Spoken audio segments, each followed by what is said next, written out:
VikesNow, I am Dustin Baker. We are here in the postseason. Not a lot of us thought we'd be here talking about the 14-3 Vikings, which somehow feels disappointing this week because they lost to those very Lions. I was lucky enough to go to that game very spontaneously. I'll describe how it shook down for those who are curious. So I'm a season ticket holder for the Vikings. I have 6 total tickets that I got when the stadium opened in 2015 into 2016. And they've never done this before, but out of nowhere on Thursday, I believe, my season ticket account manager emailed me and said, "We have some limited tickets available, a special perk for season ticket holders." And I was like, "Oh, that's kind of cool," but I didn't do anything at first because I was like, "Yeah, I don't want to spend $1,000 on Vikings Lions tickets and drive 13 hours, which is how far my house is." And so I let it simmer for however many hours, and I told my wife, "Yeah, it looks like they got some tickets or something." She was like, "How much?" And I was like, "Oh, the email didn't say." She's like, "Well, ask." So I asked, and we got to sit 5 rows from the field for $200 a piece. My son, Yannick Eckhart, and I. And on the aftermarket, those bad boys were going for like $1,500, $1,600. So the Vikings, the Wilfs, took care of the season ticket holders like this guy. And we were able to go, which felt like a really exciting trip heading there. And then it turned out, in true Vikings fashion, to be kind of doomsdayist. Although the Vikings were right in that damn game for a lot of it until Jahmyr Gibbs and the Lions turned on the gas, middle of the third quarter. So I got to be there. It was fantastic. I won't go to the Rams Vikings game. That's too long of a road trip, even for me, unless it's like a week-long thing.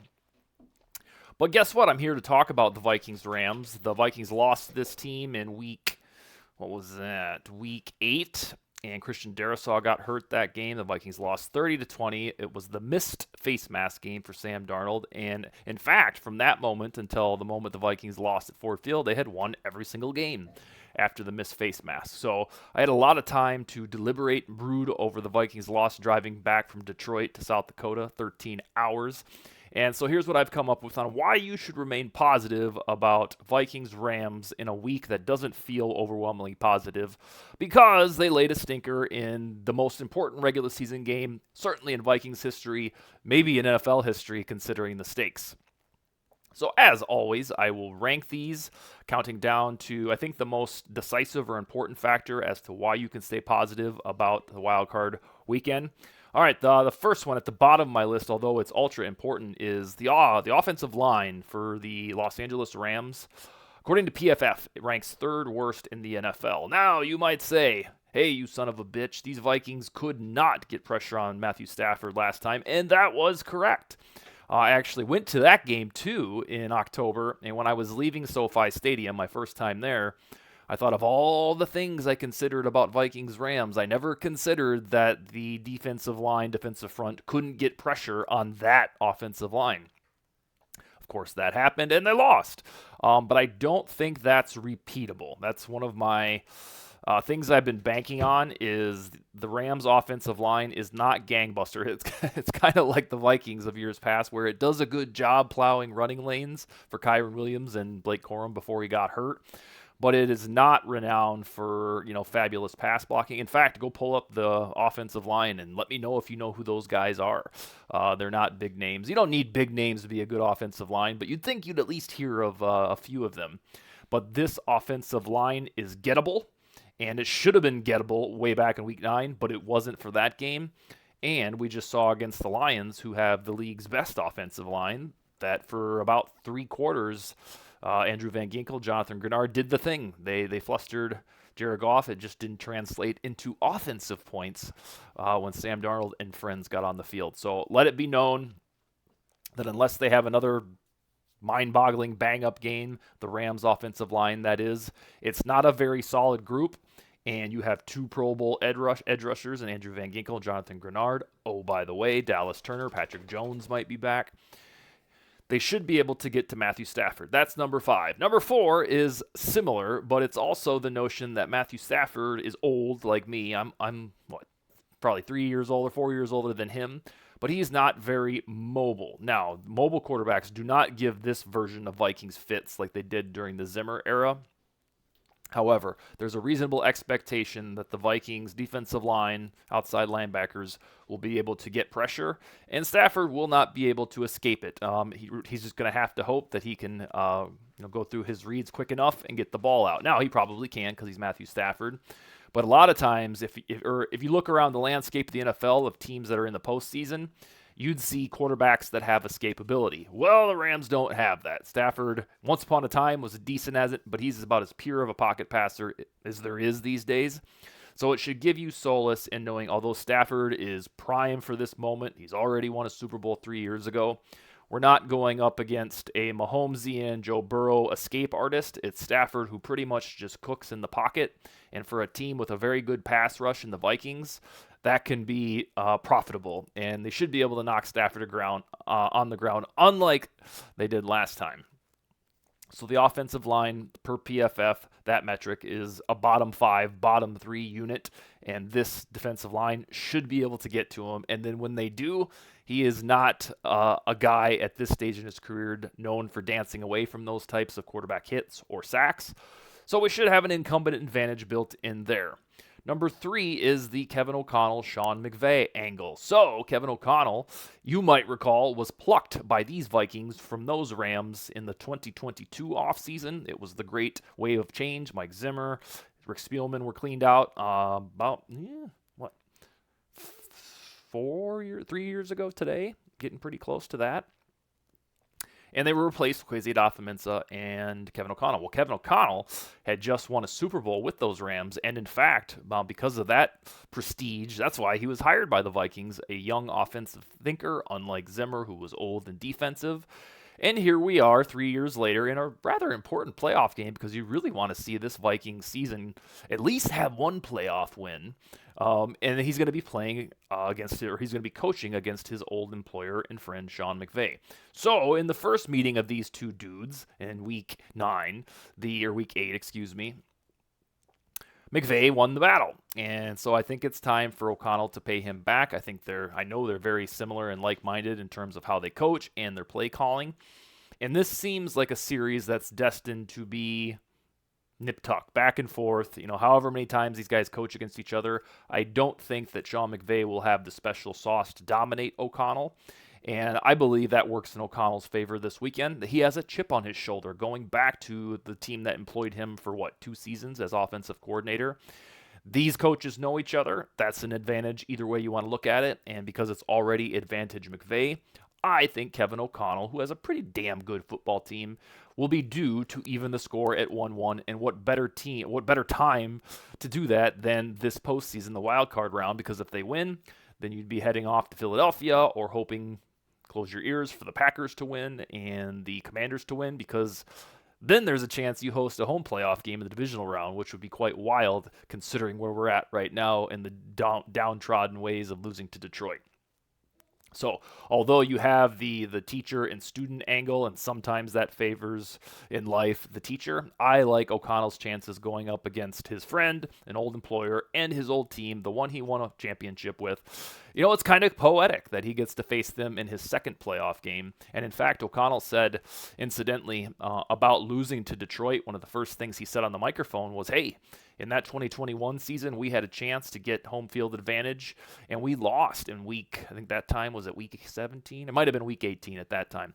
But the moral of the story is the Rams lost their end-of-season game that relegated them to the 3rd seed, and then they went on a run and won the Super Bowl. So classic Kevin O'Connell there being the motivator.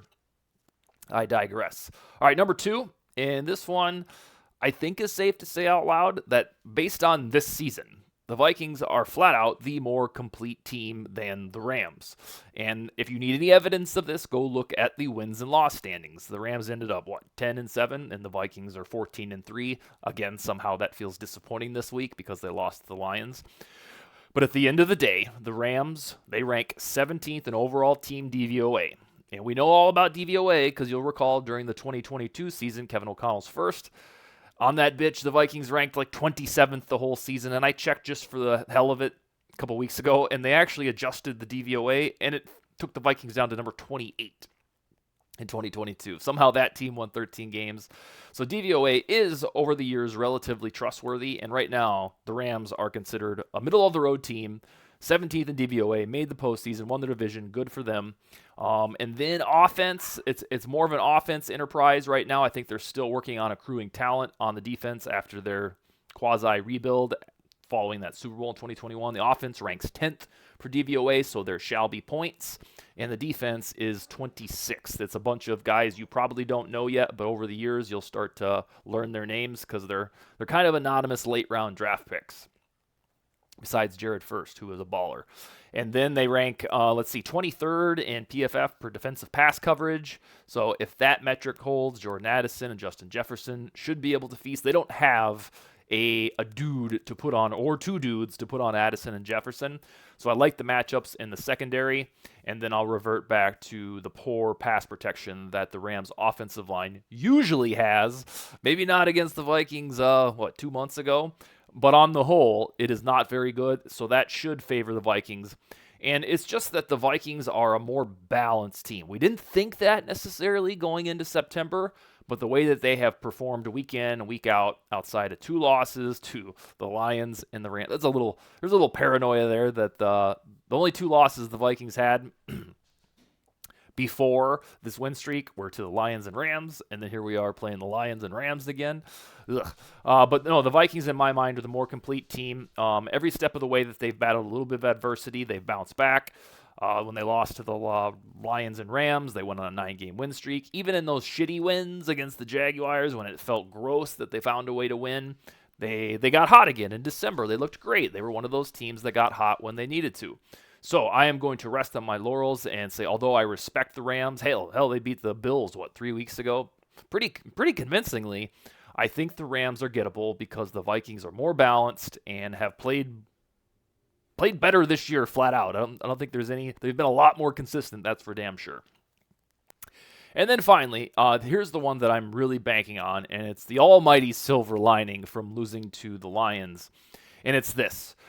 There is relatively rarely an opportunity where a team gets a playoff game in the regular season. Now there are ones where, like the Bengals on Saturday were playing, and then if you had this other 2-team parlay, then they would get in. You have those moments in the NFL, maybe once per year.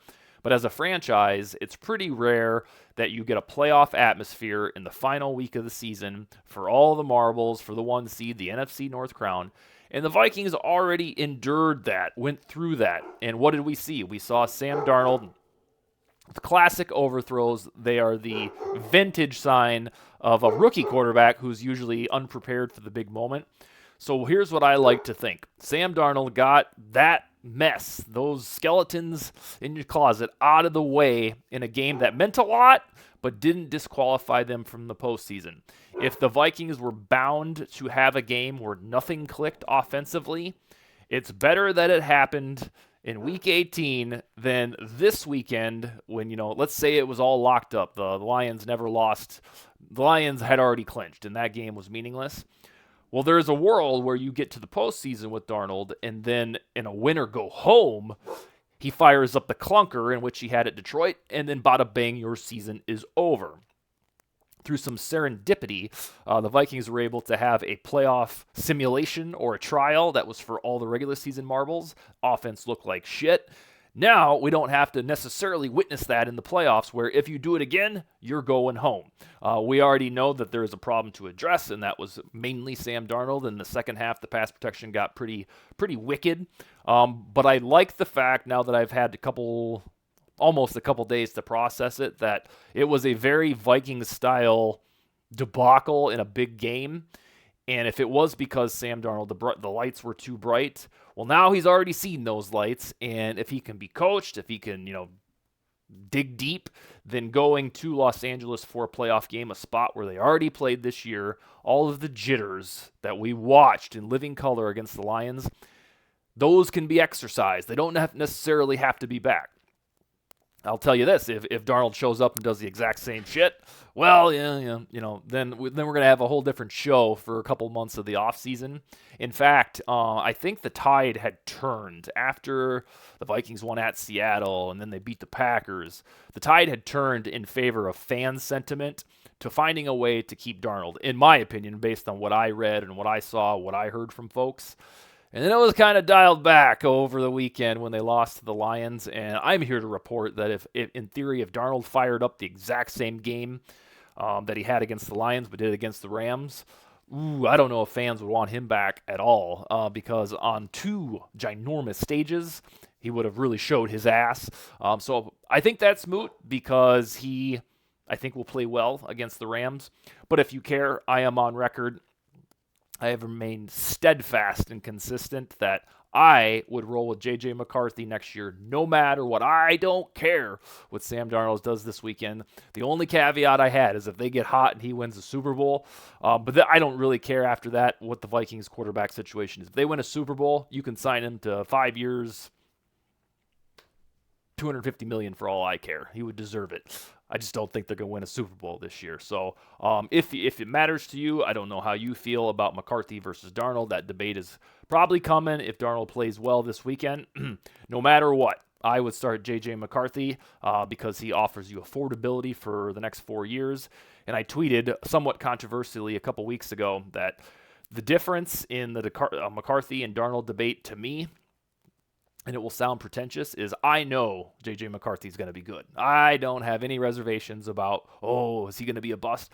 I know in my bones he's going to be an effective quarterback for the Vikings, and with the tutelage of Kevin O'Connell and whichever quarterback coach they might have, because Josh McCown seems like he's going to get promoted somewhere, I know that McCarthy can work in this offense, and if it's him at whatever, 8, 10 million, whatever his rookie contract is, versus Darnold at 40 and 50, I'm taking McCarthy. I don't even want Darnold back at all, if that's the case, because you have Daniel Jones, who can be your QB2. There's going to be a lot of good backup quarterbacks. We already know that Kevin O'Connell, to an extent, is a quarterback whisperer with QB2s. So I digressed a little bit here, but if in case you're wondering, Sam Darnold's played great, and I hope he plays great for the next 3-4 games.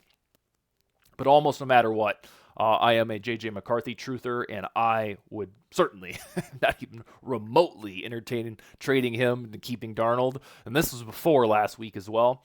McCarthy, to me, is the Vikings' future, and anything Darnold-related is ancillary. If they want to find a way to bring him back for $20 million, I guess I could stomach that.